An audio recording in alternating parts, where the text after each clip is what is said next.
Hey up everybody, I'm just in the middle of building my steam driven water pump over here for my loco at back of me. I'm just going to drop off that for a while just to do a bit of a side project. So what it is then, while I've been building that steam water pump, I've been using my optical centre punch quite a lot, and there's been loads of people asking about it and commenting on it, etc. So this particular one, I had it donated to me from my tutor when I was an apprentice back in the day. I still see him now. He's in his 90s, but he's wound down from doing model engineering, so he donated that to me.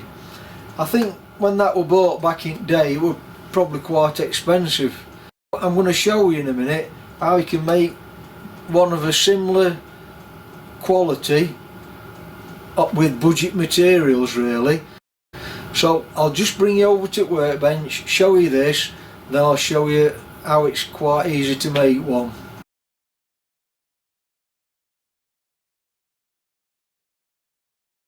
Then this particular one, it's a SOBA, sober version. It's quite old, I think, this one, and I think probably back in the day this probably would have been quite expensive. Like a lot of tools were more expensive 20 or 30 years back, or even longer, than they probably are today. So you could probably get one cheaper than this would have been bought for. But this one, it's got two sets of punches and two sets of optical lenses that fit in this body. The body's made out of some sort of plastic material or toughnell material. It's got a non-slip base, and then it's got two holes in it, one to store the optical lens, one to store the punch, and then over here you've got another spare, well, it's not a spare lens, it's a different kind of lens, and it's actually a different punch as well. One's got a shallow angle, one's got a more acute angle. To be fair, I never use them two, I just use these two. This lens with the crosshairs in, and this punch. The other lens has got a circle in the centre. He wanted to go a step further and make it out of better materials than I'm going to do it in. You could do.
The base sizes then, this is not critical at all, you can make it to whatever you want.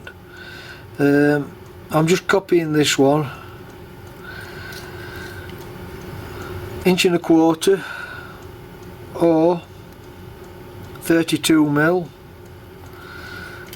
then the large diameter 1 7/8 or 47 to 48mm. The depth of the first step is 5/8 or 15mm. Then you've got 3/8 or 8mm.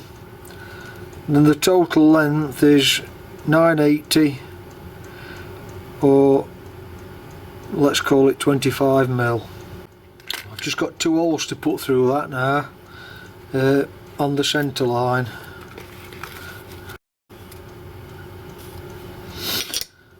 So you can make your holes just to suit your punch and your optical lens when you've made it. But I know exactly what I'm doing here. I'm making them 3/8 because I'm going to make my punch 3/8 and my lens 3/8, or 10mm if you're working in new money.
That's the optical lens made.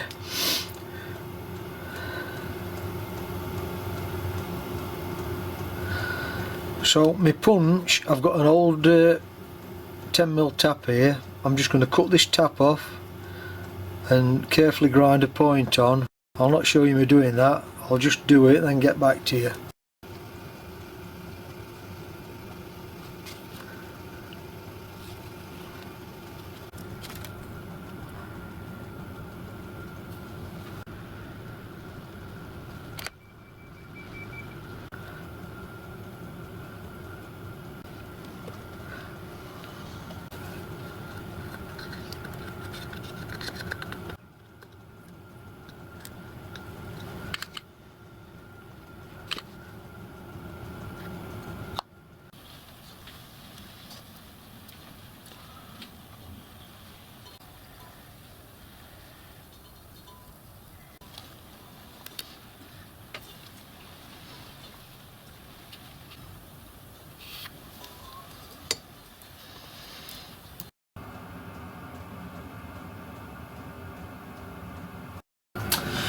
Well, that's another 2 or 3 hours of my life gone.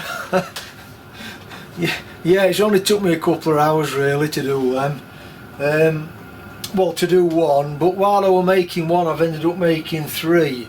Well, I've actually made 4 because I did a prototype. Then while I was set up I've done these other 3. So I've got a bit of a plan for them at the end. I'll explain later. Oh, and also I've maybe not shown that I've polished these in some beeswax, and I've actually stained this one a different colour. In fact, it's more in keeping with the original one that I've got actually.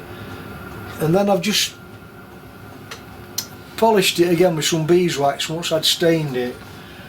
So I'll do a little bit of a brief recap for anybody that's not quite sure. So this lens then is a 12mm diameter acrylic.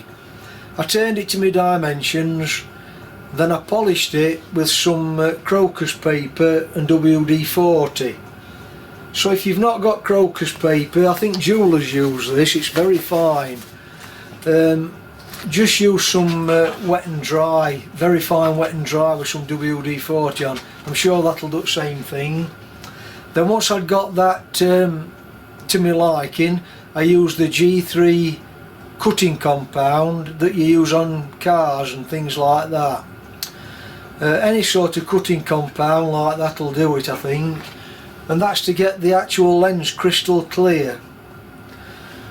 Then once I'd done that, I put my crosshairs on, you know, an horizontal, turn it 90 degrees and then another horizontal, and I use my height gauge that I set my tools with on the lathe.